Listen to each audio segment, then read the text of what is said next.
Olá, ouvintes do Bug Bites, estamos aqui em mais uma pulga atrás da orelha. Antes da gente começar o episódio de hoje, eu gostaria de agradecer aos nossos padrinhos e madrinhas que contribuem e possibilitam o nosso trabalho. A todos vocês, o nosso muito obrigado. Se você quer contribuir com esse projeto de divulgação científica sobre entomologia, os links estão aqui na descrição para você saber como fazer isso. Por favor, nos sigam nas redes sociais, @BugBitesPodcast. E vamos lá para o episódio de hoje.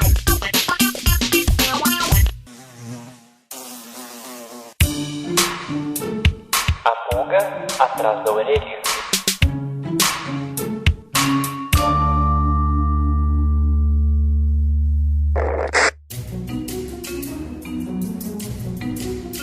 Insetos e plantas estabeleceram diversos tipos de relações ecológicas ao longo de milhões de anos. Algumas vezes, estes dois reinos colaboram entre si, como no caso dos insetos polinizadores, mas outras vezes, plantas e insetos estão em uma verdadeira corrida evolucionária de quem explora quem. Para as plantas, um dos exemplos mais extremos são as plantas carnívoras, que desenvolveram diferentes mecanismos de capturas de animais como uma forma alternativa de absorver nutrientes como o nitrogênio, uma vez que essas plantas costumam se desenvolver em regiões pobres em nutrientes. Entre essas plantas, nós podemos citar as sarracênias, as droseiras, as populares gioneias e as maravilhosas nepentes. Nos últimos dias eu fiquei bem maluco pelo mundo das nepentes. Eu tô até pensando, na verdade, em virar criador de nepentes. Eu fiquei tão fascinado que eu acabei até atazanando os meus amigos e a minha mãe mandando todo dia curiosidades sobre essas espécies que eu andei descobrindo. Bom, mas e hoje eu tô aqui para compartilhar uma dessas curiosidades com vocês aqui no Pulga Atrás da Orelha.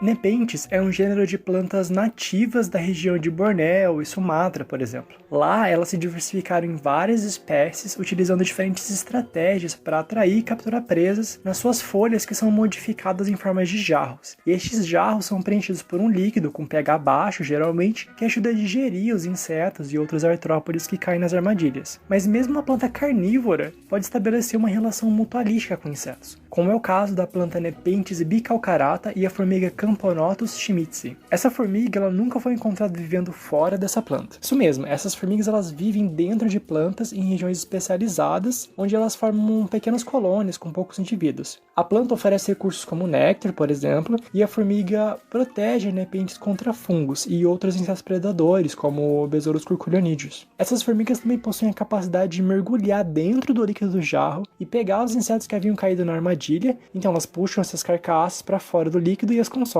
Mas você pode estar pensando que isso atrapalha a planta, uma vez que a formiga estaria roubando a comida dela. Mas na verdade isso ajuda, uma vez que o excesso de insetos dentro dos jarros pode causar danos à planta, fazendo até com que os jarros apodreçam. Além disso, as formigas elas defecam dentro do jarro e assim contribuem com a nutrição da planta através de um material já pré-digerido pelas formigas. Inclusive, essa espécie de Nepenthes ela tem um pH relativamente pouco ácido, já que ela já conta com a ajuda das formigas na digestão das presas. Como se isso não fosse suficiente, as formigas ainda ajudam a Nepenthes a capturar as presas. As formigas elas ficam escondidinhas embaixo da borda do peristoma. O peristoma é a boca ali do jarro da Nepenthes.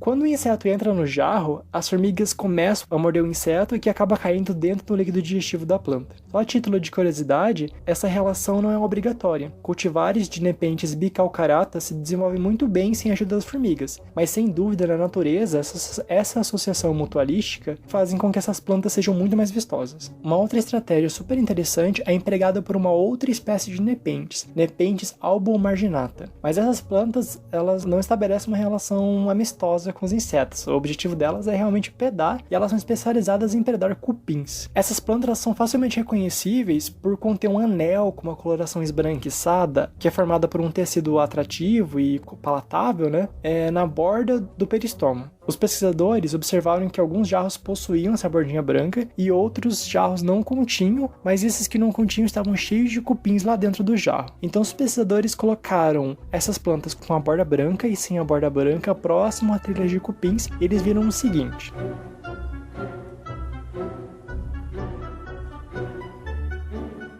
Quando o cupim avistava a planta, ele subia até a borda do jarro. Se ela tivesse o tecido esbranquiçado, esse cupim voltava para a trilha e recrutava os demais cupins para o jarro. Primeiro chega alguns cupins, depois outros, e mais outros, e mais, todos se empurrando para se alimentar do tecido vegetal na borda branca. Nesse frenesi, nessa loucura, todos os cupins acabam um empurrando os outros e muitos acabam caindo dentro da armadilha da planta.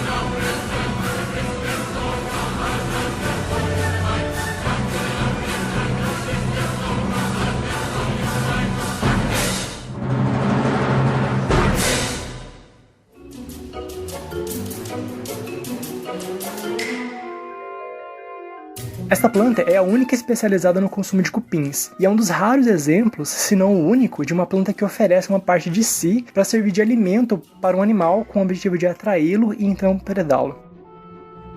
E aí, curtiu essa curiosidade? Nos ajude a compartilhar o maravilhoso mundo dos insetos. Compartilhe esse episódio nas suas redes sociais e mande para um amigo que ainda não conhece o Bug Bites ou que é apaixonado pelo mundo das plantas carnívoras. As referências de tudo isso que eu contei para vocês, bem como as fotos das plantas e dos insetos, está na descrição desse episódio. Aproveita também para deixar sugestões de curiosidades ou de episódios nas nossas redes sociais, Instagram e Facebook principalmente. E é isso, até a próxima!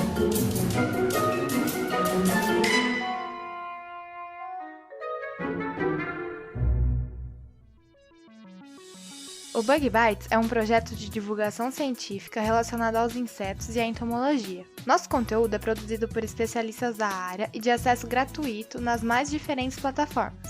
O apoio de nossos ouvintes é muito importante.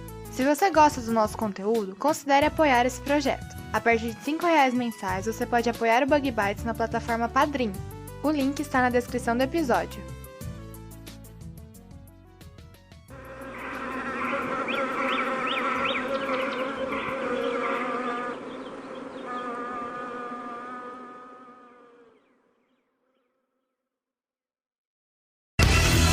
Este podcast foi editado por Orelha, o Estagiário. Edições de podcasts e criação.